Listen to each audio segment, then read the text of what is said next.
What's going on, guys? We are here with another episode of Stock versus Not. We are still working in the Chevrolet dealership. This is the second to last car, I believe, because I think after this vehicle we have another C7, and then it's going to be all like the road cars and Group 3, Group 4 cars, which do not qualify for Stock versus Not. So today we are in the 2009 C6 ZR1 Corvette. My favorite era of Corvette, the C6, is my top pick if I were to ever go the Corvette route. I just think they looked really cool.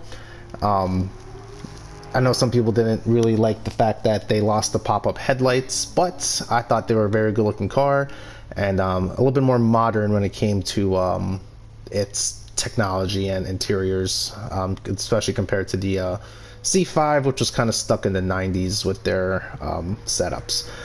So anyway, let's go to the ranking board. We are in, like I said, the 09 ZR1. So this is actually the top of the line Corvette you can get in that era, C6. So that is a 639 horsepower supercharged V8. This thing weighs a little bit over 3,300 pounds. If we go over to our leaderboard, what are we looking at going against? It's going against the ZL1 1LE package Camaro in its stock form. Along with that, that's the Chevy versus Ford currently. Let's see, the ZL1 actually makes a little more horsepower, but it is a bit heavier, so we should see if there's a power to weight advantage there. Looking at the GT was a little bit lighter, made a little bit more horsepower. The 06 variant was slower but lighter as well. So that's what we're looking at today. Is it going to beat the Alphard, whatever it is it going to beat that in its fully modified form? We shall find out. We have it in this awesome looking blue color, which if I were to go for a C6, I think that's what I would go for. Let's go ahead and see what we have. And this is fully stock, by the way. There's nothing has been done to it. Has 0 miles. Just picked this up from the Brand Central car dealership. And let's see what kind of laps we can do with this car. To my knowledge, this car is basically the best track-focused Corvette you can get at the time. That had the that's a Magnetride or magnetic ride suspension, I believe. And you have that supercharged V8 with that cool like polycarbonate hood that lets you see the blower on the top. Right off the bat, this car handles great. Even with the sports hards tires, it seems to be very well composed through these S's. I'm not feeling any understeer or oversteer, kind of like how the what was the last car we did? Was it a C7 that we did last? I forget what we did last, but whatever car we had last, it was definitely pushy through those turns. This is actually very well composed through those turns.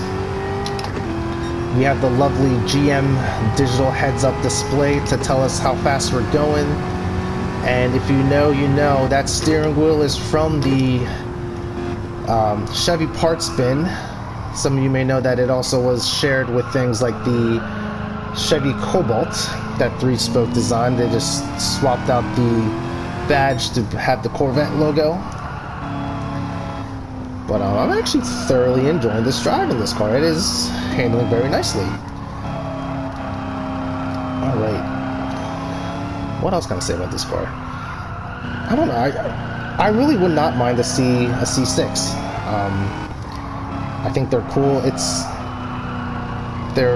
And like, people always think they're huge, big V8 cars. They're actually not that big at all once you kind of get near them. Did I just take out some cones? I might have.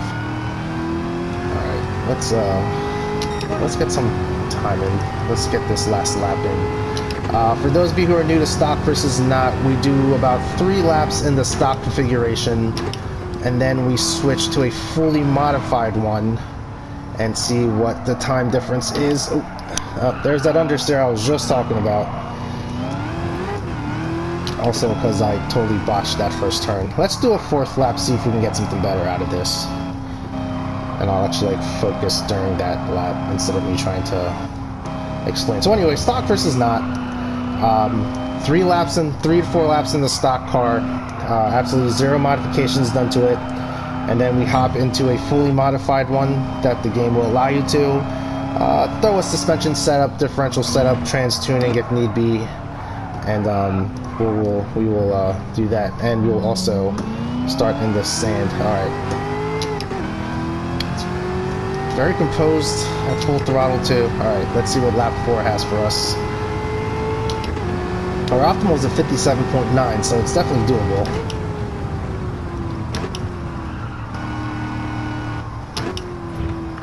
Alright, let's get around here.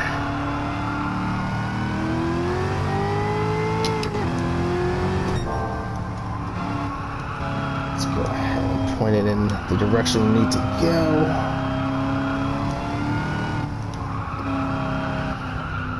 Would I go for a ZL1? Probably not. I'd be okay with just, even with the base model C6, whatever, I don't know what they call it, Stingray or whatever they were called. I'd be happy with just the base LS engines that these cars came with.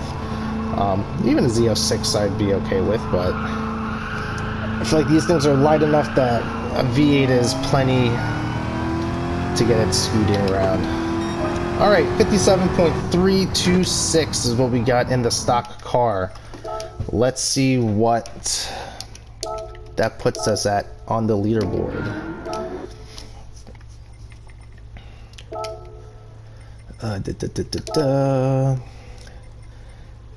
It slots it right between the Ford GT, both Ford GTs, just a little slower than this 2017 GT, and we're about a second off from the Camaro.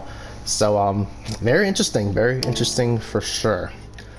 So let's go ahead and switch up the car and head into the fully modified version. We are bumped up to 862 performance points. We are making 1,796 horsepower, weighing 2,800 pounds, and we are now turbocharged instead of supercharged. Let's take a look at what we got here in the settings, because this was a very interesting setup that we got. Look over to the left here. We are rocking the Chiron engine. I'm assuming that's the Bugatti engine. So what is that, the like a W16, like a 16 cylinder or something, I believe. I don't even know what the Chiron has. There's just a lot of numbers and letters, but yeah, we're well over that 1,500 horsepower mark. This might be the fastest car so far that we've had for stock versus not. So we got suspension set up. We have the active, we're using the active LSD controller this time. I did not go with the full customizable, and we do got a little suspension tuning, and I have downforce set to yes. Let's see what we can do with this. We are going against all the other Chevys that have peaked over the 800 performance point category. So that is the C8 Stingray and the ZL11LE. All of which are now top contenders in our overall times. So let's see if we can do justice with this ZR1 Corvette.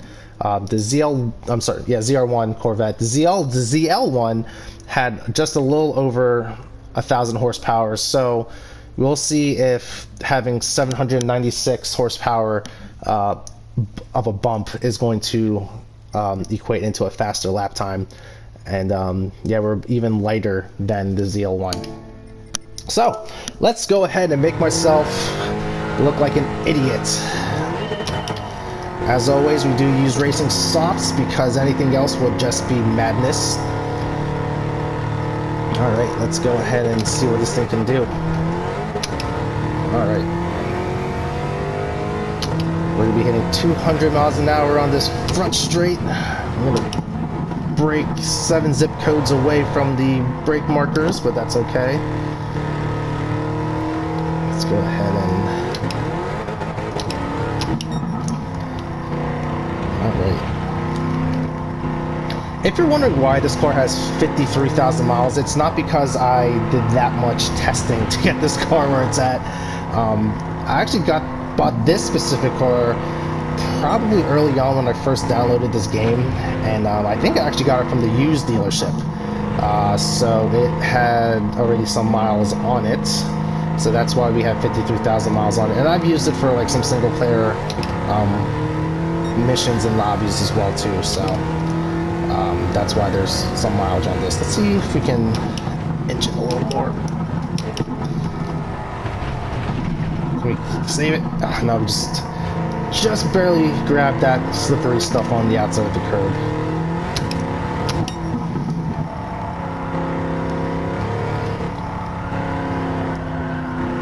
But oddly enough, this is still very composed, even with having enough horsepower to rotate the earth faster.